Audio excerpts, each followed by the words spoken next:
Right. 2022, as many of you'll know, has been designated Scotland's Year of Stories. So I have a wee story for you today. Once upon a time, on the island of Lewis, there lived a very rich woman with two sons. The sons were called Colin and Ivor. The woman owned a piece of land called Gress near Stornoway. And on that land lived and worked crofting families.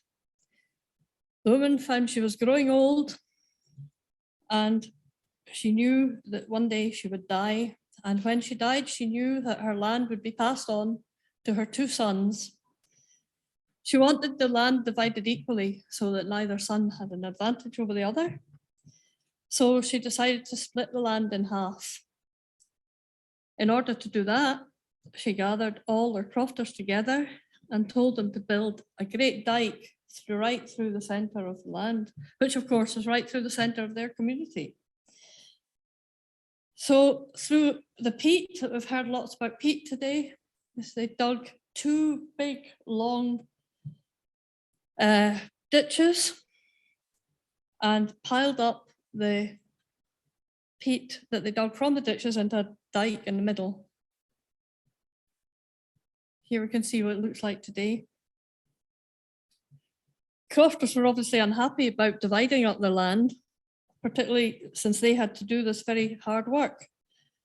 As we've heard today, peat is wet and horrible, heavy to work with. However, as the women could put them off their land if they refused, they worked hard for days doing this unpleasant and unwanted job.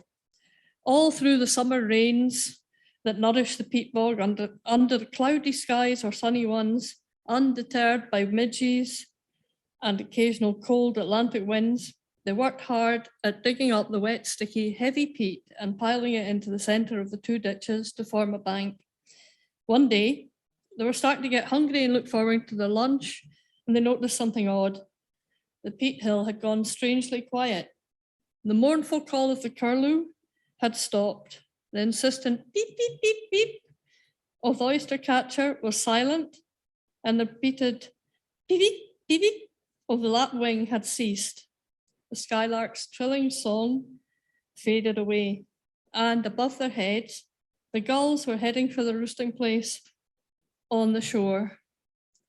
And the sky grew darker and darker until it was just like the summer midnight sky.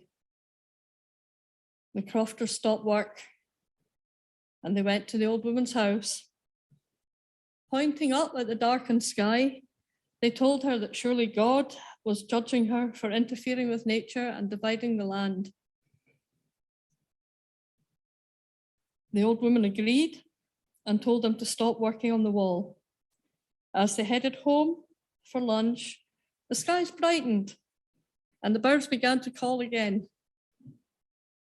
No more work was done on the dike, which, as you can see to this day from the lower photograph, stops suddenly in the middle of the peat moor.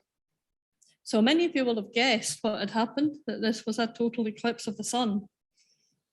And recently, the local community archaeology group investigated the structure, which is still known as the Midnight Wall, and they found it still to be standing 1 to 2 meters tall, and it's at least 4 meters wide.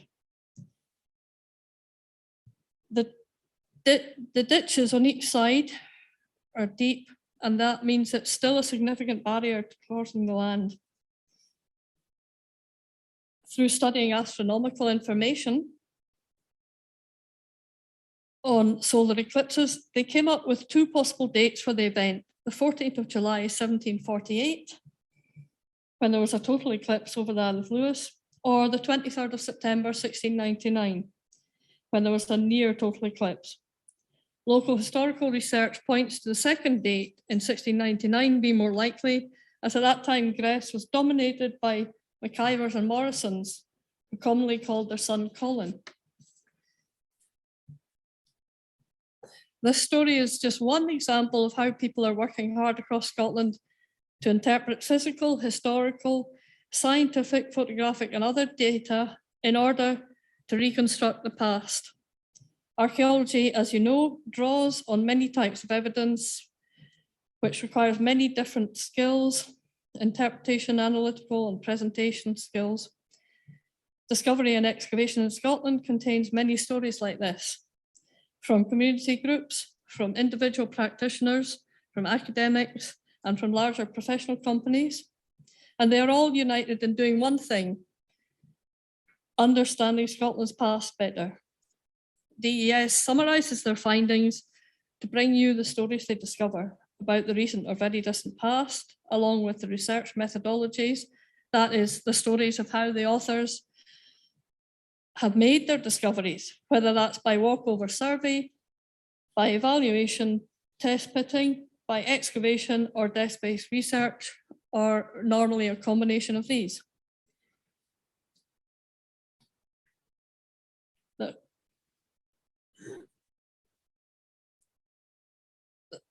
So as I say, there's many stories like this in DES, including the transformation of the former Scottish Conservative and the Scottish Liberal clubs on Princes Street, Edinburgh, into Debenhams department store, which is now being redeveloped again.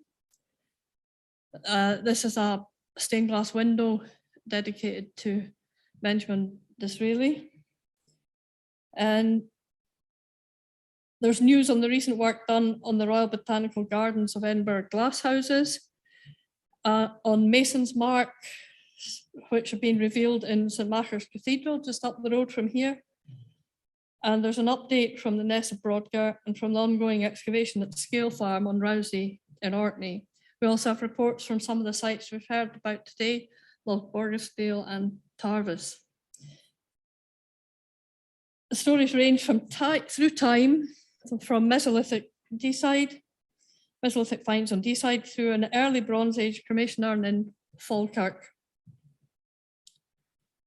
to the environmental and social impacts of the oil industry and the very recent, that's in 21st century, wind and wave energy structures in Orkney. There are more stories of ditch and bank walls in the Western Isles, and you'll also find lots of sheilings, quite a few illicit stills, and a temperance fountain. I hope that you will enjoy the stories of Scottish archaeology that you'll find within the pages of this new volume of Discovery and Excavation, and that they will inspire you to find out more, whether by searching the online National Record of Scotland's Historic Environment, Canmore, or by researching in your local library or online. DES is available as part of Archaeology Scotland Enhanced membership, or you can buy it here today.